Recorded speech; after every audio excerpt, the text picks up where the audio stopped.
Hey, it's Jim. So just going through some of the stuff here with the bar and chain oil. Like I showed you guys there, I bought several different ones.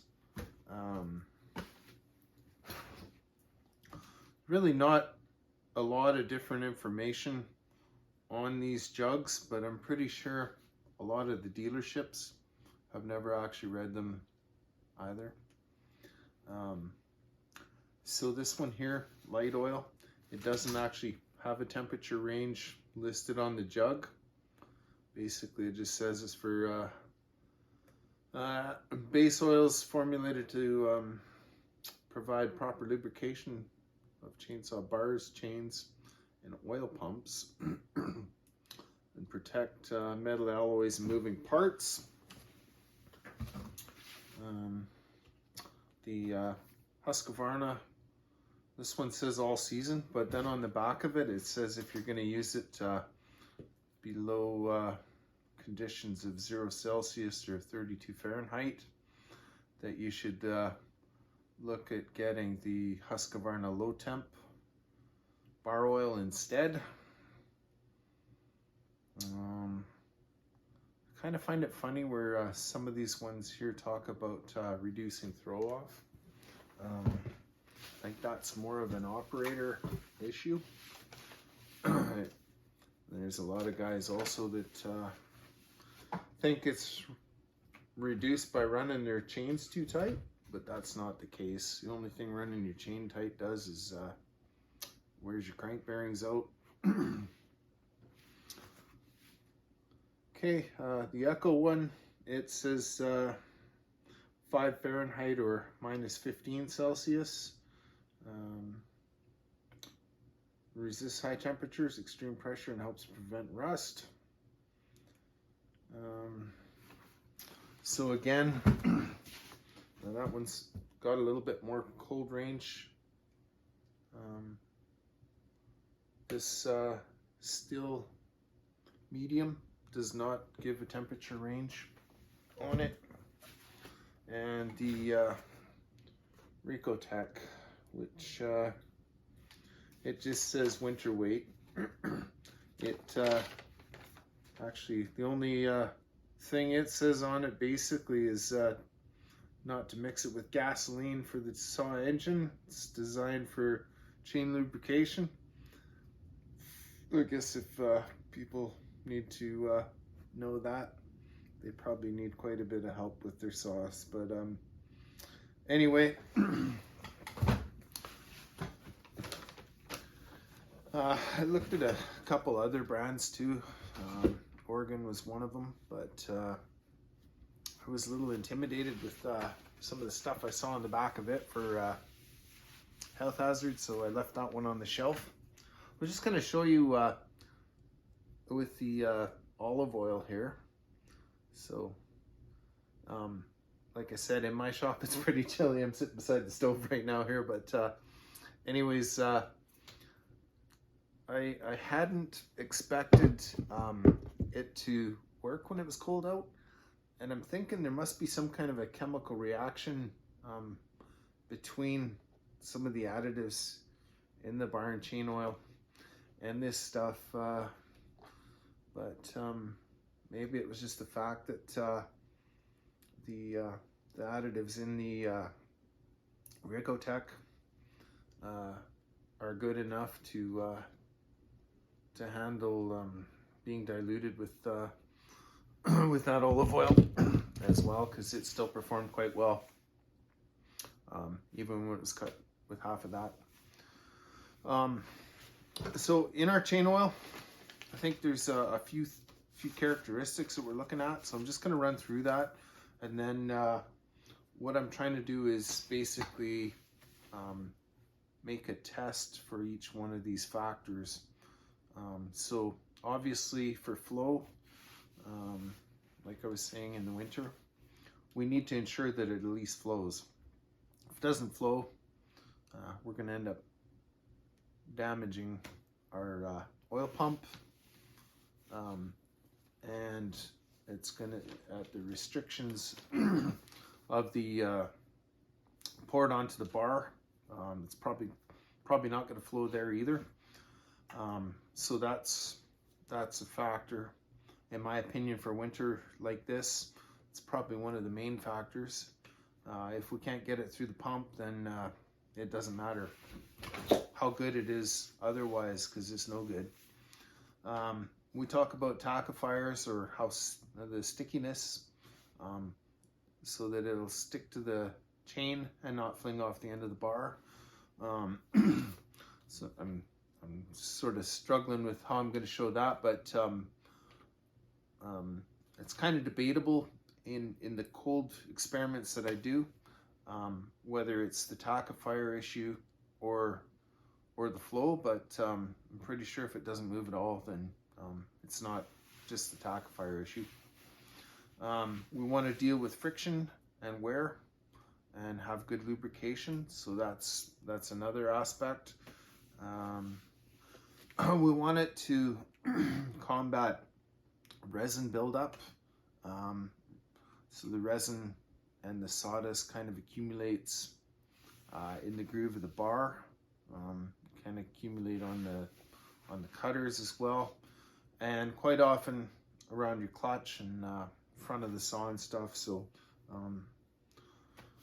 it's nice to deal with that. And then rust and corrosion. So I'll do a little bit of work with that too. So like I said, I got the cold test.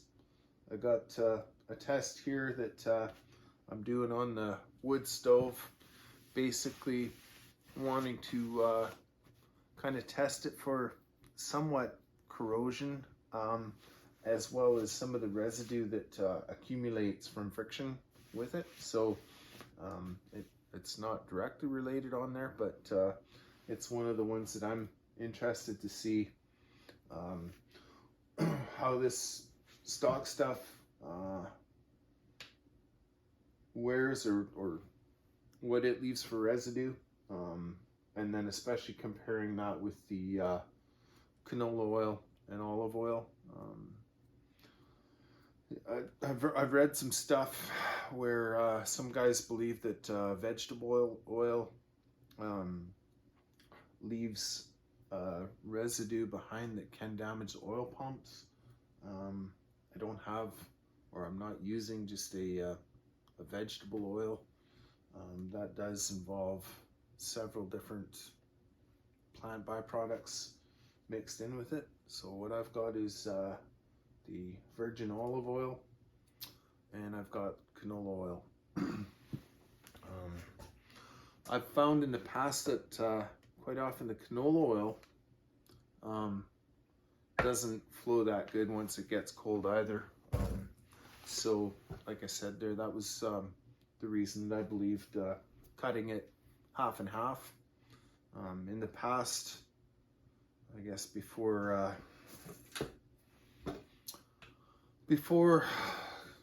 companies took advantage of the rest of us and jacked a bunch of prices up just for sheer profits, I was able to buy canola oil. I'd get a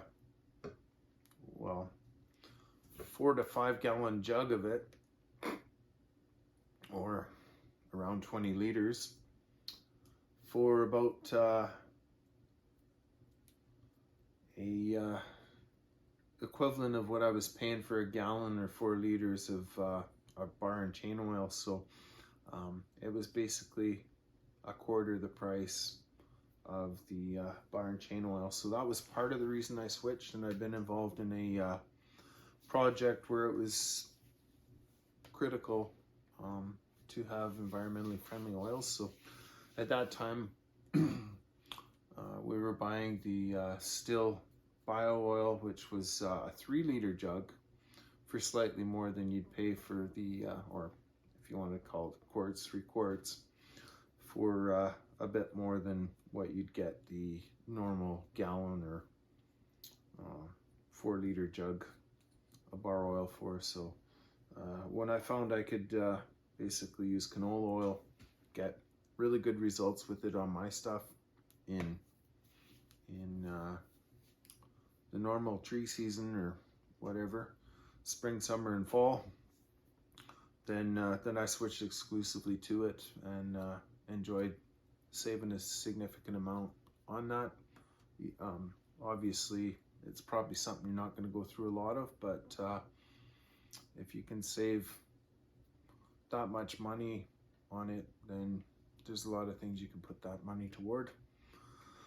And once you start doing trees for people in town, if you're gonna spill anything in their yard, and you can say it's the same as you've got in your kitchen, then and it goes on your plate every day, then there's a lot of people who are gonna have no issues with it versus some kind of a what they see as a petroleum byproduct or product getting spilled on their lawn, killing their grass, whatever.